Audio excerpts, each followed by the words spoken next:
السلام علیکم ورحمۃ اللہ وبرکاتہ۔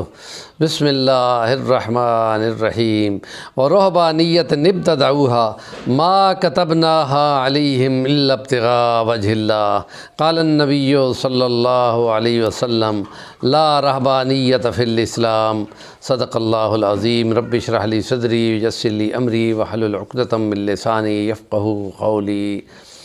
رہبانیت اور اعتکاف میں فرق بیان کرنے کے لیے آج ایک بات کرنی ہے کہ اعتکاف میں اپنے آپ کو روک کر ایک جگہ جم کر رب کی رضا کو ایک خاص ٹائم تک محدود کر کے کوشش کا نام ہے، اور اس میں پاکی صفائی ستھرائی اور نمازیوں گویا کہ اعتکاف کرنے والا نماز پڑھنے والوں اور طواف کرنے والوں کی طرح کی خدا کی رضا کی جستجو کرتا ہے۔ اور رہبانیت جو کہ عیسائیت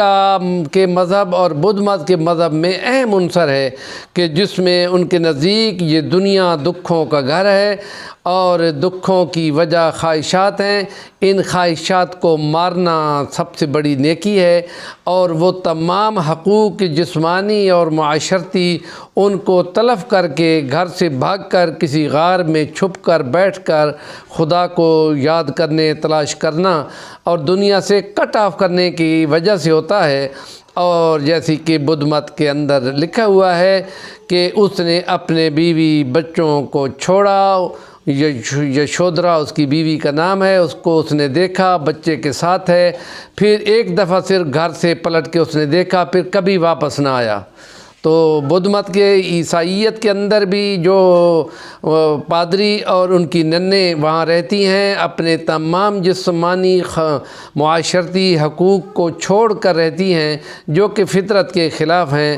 اور عورتوں کو بھی یہاں اعتکاف کا شریعت نے اجازت دی ہے، اور عورت اگر گھر کے اندر رہے گی اعتکاف کرے گی اور اس کے ساتھ خاوند اس سے دور رہے گا، ایک دفعہ اس کو اجازت لینا ضروری ہے، وہ معتکف ہو جائے گی، لیکن اس کے بعد اگر خاوند نے اس سے ہم بستری کر لی تو عورت کا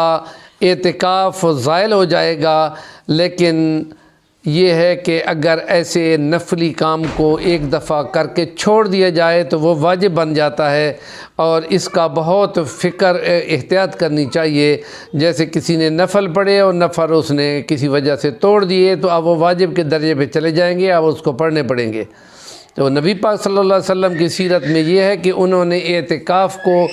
سفر کی وجہ سے، جہاد کی وجہ سے جس سال میں چھوڑا، اسے اگلے سال میں آپ نے 10 دن کا زائد اعتکاف کیا، اور اس لیے اس کے سنت مؤکدہ ہونے کی بہت زیادہ تاکید ہوتی ہے، اور بندہ رب کو جم کر تلاش کرتا ہے، اور اس لیے اس کی خاص ایک شان ہے کہ جو اعتکاف کرنے والوں کو مل جاتی ہے۔ اور اس لیے تہجد جو اعتکاف کرنے والوں کو خدا نصیب کرتا ہے کہ خدا پاک فرشتوں سے کہتا ہے دیکھو اس نے اپنی خواہش کو مارا، اس کے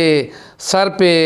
جگہ جگہ شیطان نے گرہیں لگائی ہوئی تھیں، جب وہ اٹھتا ہے ایک گرہ کھل جاتی ہے، جب وضو کرتا ہے دوسری گرہ کھل جاتی ہے، اور جب وہ نماز کے لیے کھڑا ہو جاتا ہے تو اس کی گرہ کھل جاتی ہے، اور یہ اس کو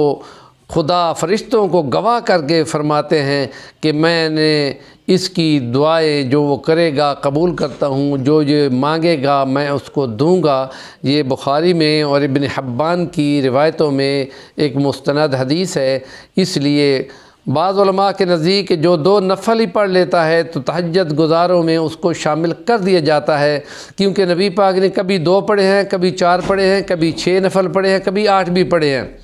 اس لیے جو 2 پڑھ سکتا ہو تو جو 2 ضرور پڑھ لے، اور جو اس نے لمبی دعائیں مناجات کرنے ہیں وہ کر سکتا ہے۔ اور یہ خاص عبادت کے دن ہیں جس میں عبادت کا جو درجہ ہے وہ 10 گنوں سے لے کے 700 گنا تک بڑھا دیا جاتا ہے، جس کے لیے ہم تذکرہ کرتے رہتے ہیں احادیث کی روح سے۔ ہمارے چینل کا نام ہے صفی الوانی، ضرور سبسکرائب کریں اور کام کی بات کا کمنٹ دیا کریں۔